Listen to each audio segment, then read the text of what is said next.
It is now my pleasure to introduce Chief Operating Officer and Young Adult Cancer Survivor to the one and only Miss Alli Ward.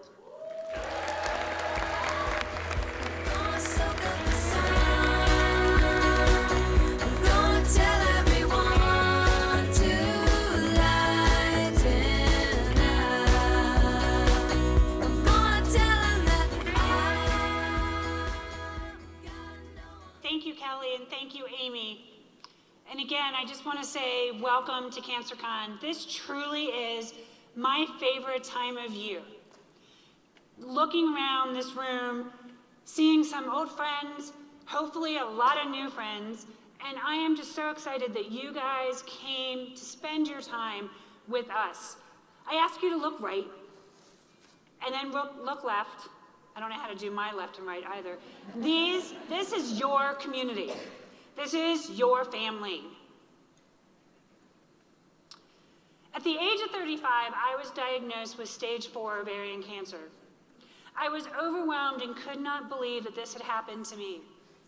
My treatment lasted several years, and it seemed like I was never making progress against the disease. At one point, my doctors predicted that treatment was not working, and I was told to get my affairs in order. Being 37 and being told that you might die is a sobering experience. Luckily, through new treatments, my tumor shrunk, and while they have not completely gone away, they allowed me to beat the doctor's expiration date.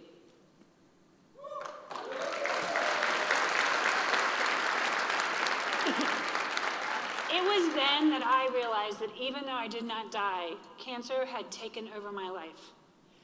I could barely see the person that I was before cancer. I was a shell of who I was, and all the things that I felt identified me and made me happy were absent from my life.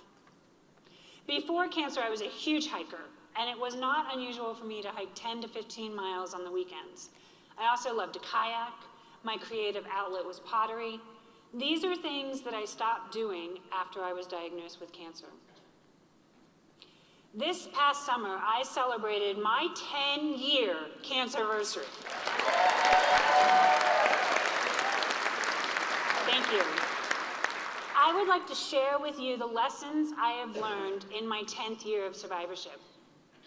I decided to celebrate this milestone by going to Alaska with my family. Alaska had been on my bucket list for quite some time, and taking my husband and my stepdaughters was really an opportunity of a lifetime. The first thing that I learned was I let cancer rob me of my favorite things. I let the cancer voice in my head say that I was not up for doing the things that I love. That voice convinced me that my body was not strong enough to hike. That voice was wrong. Here is a picture of me hiking a mountain with 4,000 feet elevation gain. I was in tears halfway up. I was sobbing. I said, I can't do this. My voice said, I can't do this. But you know what? And I told my husband to go on and my girls to go on to hike that glacier, to hike to Flat Top Mountain. And they said, no, you can do this. Again, that voice was wrong. And if you look at this picture, I am on the top of that fucking mountain.